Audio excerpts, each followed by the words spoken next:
Google Colab provides a very good working environment to start working on Python based application, and it's very easy to start using it. So for that you need to go to your Google Drive, and within that drive just create one folder. Like I have created Python underscore app, and within that folder just right click, go to more, and click on Google Colab option. So this option, click it here.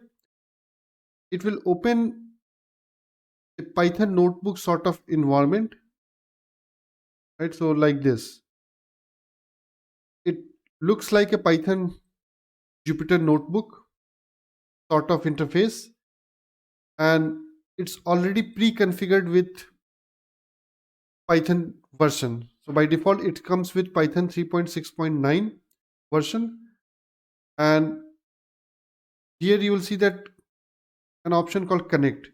So whenever you will connect it, my this Jupyter notebook will connect to Google Cloud Compute Engine, right?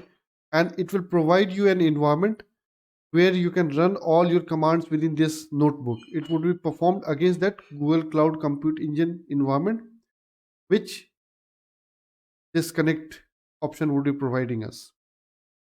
So let's start first connecting it. So you can see that it's allocating and now it's connecting. So you'll see that option, initializing Python 3, connected to Python 3, Google Compute Engine, and it comes with RAM of 12.7. You can see all the options. Once you'll click it here, you'll see RAM is 0.74 GB is currently used, and it has of 12.72 GB of memory available, right? So it's very powerful for performing any experimentation based on Python.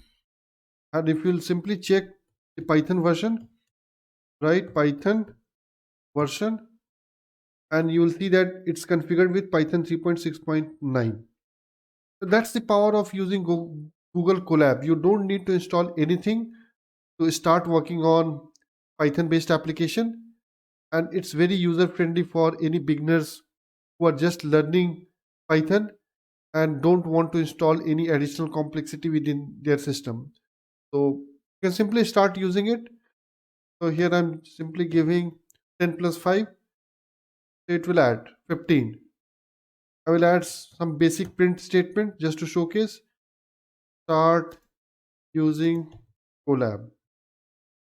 Okay, so you can see your output here.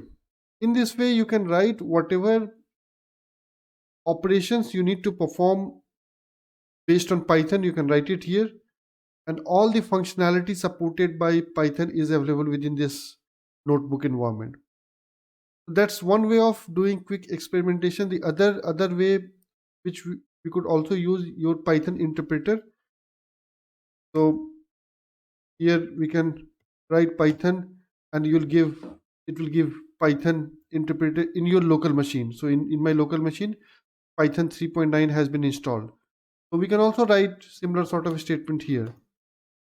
So that's the second way of doing experimentation, but that's not very good way of doing any Python based experimentation. I mean, that's easy to start, but at least we need some format where we can write some code and we can audit all the changes so that we can review it, it at latter point of time, right? So that's why we normally use Jupyter Notebook, or the third option we have is to use this Visual Code Editor, right? So like here we have using Visual Studio Code Editor for writing small Python application and doing experimentation with the help of command line.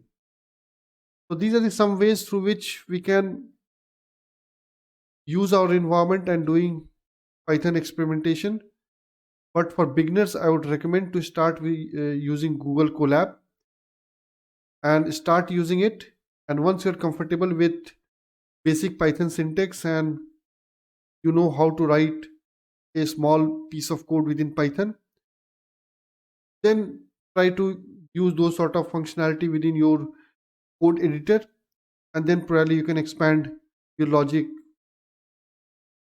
in a bit more modular way, right? So that's the approach. And in this video series, I would be providing the demos for different aspects of Python based on Google Colab, and you'll find out different Jupyter notebooks for different concepts, and you'll use those references for doing quick experimentation, and use either Google Colab or your Python interpreter in your local machine, or Visual Studio Code Editor for replicating all these steps, which I will be covering in different notebooks. Okay, there are certain advanced features which we normally don't use for any simple Python based application. So once you'll click on runtime, you'll find the change runtime option. You just click on that option and you'll find the hardware accelerator. So by default, you can see that it's configured to none, which means that it's configured for CPU, and you also have option for GPU and TPU. But GPU and TPU are required for more advanced use cases, which requires your deep learning based processing. So don't use GPU or TPU for simple Python based application, as GPU and TPU is not available for extended period of time.